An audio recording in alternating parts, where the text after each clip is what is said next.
नमस्कार दोस्तों, स्वागत है आपका अपने चैनल फार्मा कॉन्सेप्ट में। आज की वीडियो का टॉपिक है एंटीबायोटिक्स का सच, यानी कि आज की वीडियो में हम लोग एंटीबायोटिक्स के बारे में बात करेंगे। अगर आप भी एंटीबायोटिक्स को हल्की सर्दी जुकाम बुखार में लेते हैं या फिर एंटीबायोटिक्स का गलत तरीके से यूज़ करते हैं तो वो आपके लिए कितना खतरनाक हो सकता है, ये हम इस वीडियो में डिस्कस करेंगे। ये सब चीज़ें शायद ही कोई डॉक्टर आपको बताएगा, तो इस वीडियो को पूरा देखिए, क्योंकि आज हम एंटीबायोटिक्स का सही नॉलेज के साथ उसका जो एंटीबायोटिक्स का रेजिस्टेंस और ये कैसे एक साइलेंट किलर की तरह कार्य करती है, इसको आज हम समझेंगे। सबसे पहले हम एंटीबायोटिक्स की बेसिक अंडरस्टैंडिंग को समझेंगे। तो एंटीबायोटिक्स जो होती हैं उनका काम होता है बैक्टीरिया को किल करना या फिर उनकी ग्रोथ को इनहिबिट कर देना, उनकी ग्रोथ को रोक देना। ये काम होता है एंटीबायोटिक्स का। या फिर वो बैक्टीरिया को किल कर देंगी या फिर उनकी ग्रोथ को रोक देंगी। ये एंटीबायोटिक्स का काम होता है। और एंटीबायोटिक्स का यूज़ सिर्फ बैक्टीरियल इन्फेक्शन में होता है, ना कि वायरल इन्फेक्शन में। बट आजकल के लोग वायरल इन्फेक्शन में भी बैक्टीरियल एंटीबायोटिक्स का यूज़ करते हैं। तो इस वीडियो में हम लोग इसी को समझेंगे कि एंटीबायोटिक्स का यूज़ कब करना है और किस तरीके से करना है। सबसे पहली जो एंटीबायोटिक थी वो थी पेनिसिलिन, जिसकी खोज अलेक्जेंडर फ्लेमिंग ने सन 1928 ईस्वी में की थी। और एंटीबायोटिक्स का यूज़ जैसे कि न्यूमोनिया हो गया, टाइफाइड फीवर हो गया,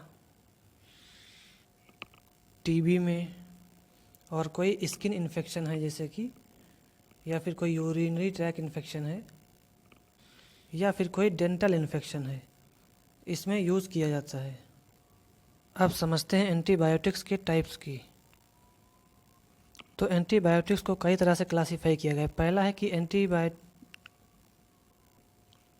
बैक्टीरियल किलिंग मैकेनिज्म के आधार पर, यानी कि बैक्टीरिया को किस तरह से किल करता है। बैक्टीरियल किलिंग मैकेनिज्म ये दो सब पार्ट में डिवाइड है। एक तो है बैक्टीरिसाइडल और दूसरा है बैक्टीरियोस्टैटिक। तो बैक्टीरिसाइडल जो होता है उसका काम होता है बैक्टीरिया को किल करना, और जो बैक्टीरियोस्टैटिक, इसका काम होता है बैक्टीरिया की ग्रोथ को रोकना। बैक्टीरिसाइडल का एग्जांपल है कुछ मेडिसिन जैसे कि पेनिसिलिन और सिफेलोस्पोरिन। ये मेडिसिन बैक्टीरिसाइडल का एग्जांपल है। और बैक्टीरियोस्टैटिक का एग्जांपल है मैक्रोलाइड्स की जो मेडिसिन होती है कैटेगरी की, और टेट्रासाइक्लिन। इन कैटेगरी की मेडिसिन जो होती है इनका काम होता है बैक्टीरिया की ग्रोथ को केवल रोकना। ये बैक्टीरिया को किल नहीं करती, इनकी ग्रोथ को इनहिबिट कर देती हैं। ये रही बैक्टीरिया किलिंग मैकेनिज्म के बेस पर। अब दूसरा है स्पेक्ट्रम के बेसिस पर।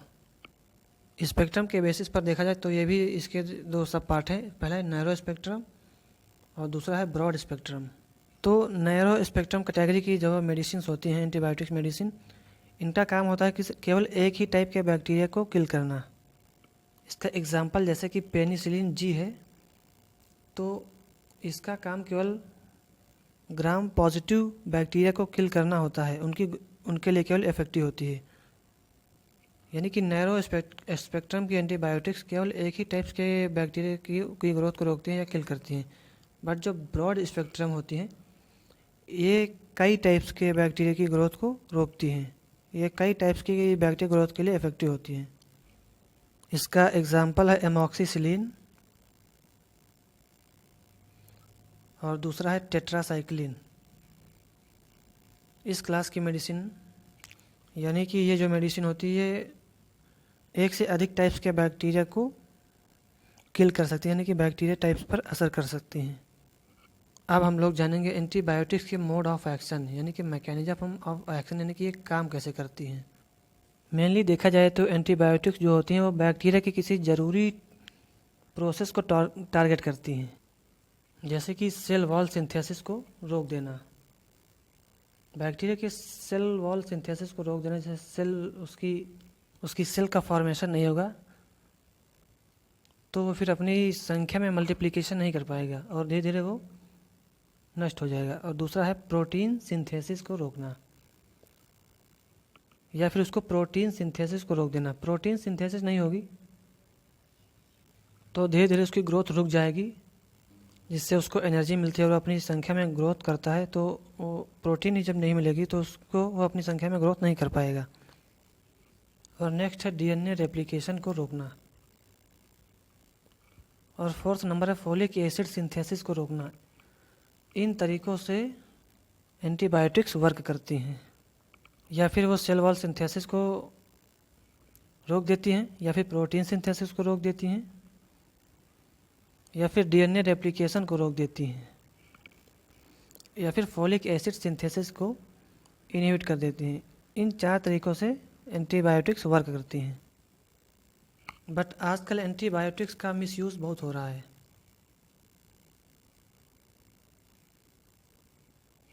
जैसे कि लोग खुद से बिना डॉक्टर के प्रिस्क्रिप्शन के मेडिकल स्टोर से एंटीबायोटिक्स खरीद लेते हैं, और वायरल इन्फेक्शन को भी बैक्टीरियल इन्फेक्शन समझ लेते हैं, या फिर बैक्टीरियल जो इन्फेक्शन है उसकी कंप्लीट डोज नहीं लेते हैं और उसे बीच में ही छोड़ देते हैं, जिससे बैक्टीरिया पूरी तरह से किल नहीं होता है। और या फिर किसी दूसरे के प्रिस्क्रिप्शन का यूज़ खुद की बीमारी को ठीक करने में इस्तेमाल कर लेते हैं, या यानी कि खुद की दूसरों की मेडिसिन का यूज़ खुद की बीमारी में यूज़ कर लेते हैं।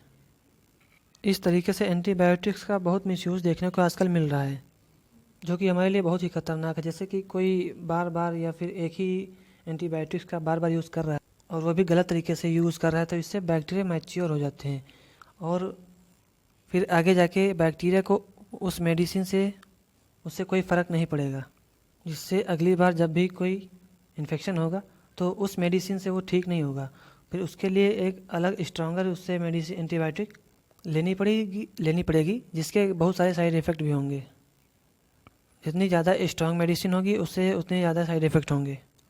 और साइड इफ़ेक्ट जैसे कि स्किन रैशेस होना, या स्वेलिंग आ जाना, या फिर स्टमक अपसेट हो जाना, डायरिया हो जाना, क्योंकि जो गुड बैक्टीरिया होते हैं वो भी किल हो जाते हैं, जो कि डाइजेशन में हमारी हेल्प करते हैं। और सबसे बड़ा इफ़ेक्ट तो लीवर पर पड़ता है। लीवर के लिए और किडनी के लिए एंटीबायोटिक्स का साइड इफ़ेक्ट बहुत ही खतरनाक होता है। और WHO के अकॉर्डिंग इंडिया में खासकर एंटीबायोटिक्स का मिसयूज़ बहुत ज़्यादा हो रहा है। जैसे कि सेल्फ मेडिकेशन या फिर ओवर द काउंटर मेडिसिन की वजह से इसका मिसयूज़ बहुत ज़्यादा हो रहा है। इसलिए इसके अगेंस्ट अवेयरनेस फैलानी बहुत ही ज़रूरी है। खुद को भी समझना और दूसरों को भी सही यूज़ बताना है कि एंटीबायोटिक्स का कैसे यूज़ करना है और कब कब यूज़ करना है। विदाउट डॉक्टर प्रिस्क्रिप्शन के एंटीबायोटिक्स का यूज़ नहीं करना है, और जैसे डॉक्टर सजेस्ट किया है उसी तरह एंटीबायोटिक्स का यूज़ करना है, और कंप्लीट डोज उसका कंप्लीट जो है ट्रीटमेंट करना है। एंटीबायोटिक्स के रिगार्डिंग बहुत सारे मिथ्स भी हैं, जैसे कि एंटीबायोटिक्स का यूज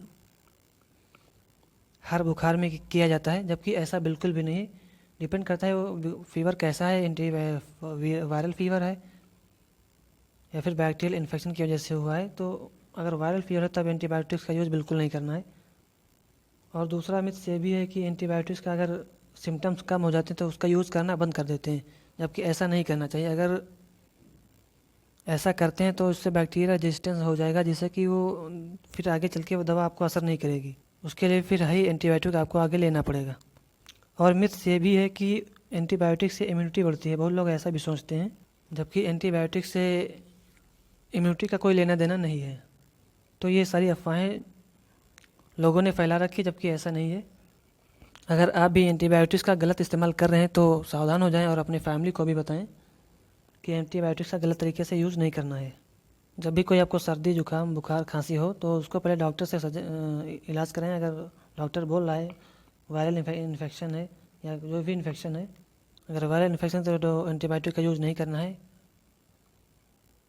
अगर डॉक्टर सजेस्ट कर रहा है तभी एंटीबायोटिक्स का यूज़ करें और उसका कंप्लीट ट्रीटमेंट करें, कंप्लीट डोज लें उसकी। और बिना डॉक्टर के प्रिस्क्रिप्शन से मेडिकल स्टोर से कोई भी एंटीबायोटिक्स कभी न लें। तो खुद भी जागरूक रहें और दूसरों को भी इसके बारे में बताएं। इस वीडियो को अपने दोस्तों, अपने फैमिली और रिश्तेदार के साथ शेयर कर सकते हैं, जिससे कि उनको भी पता चल सके कि एंटीबायोटिक्स का असली यूज़ क्या है, असली सच क्या है।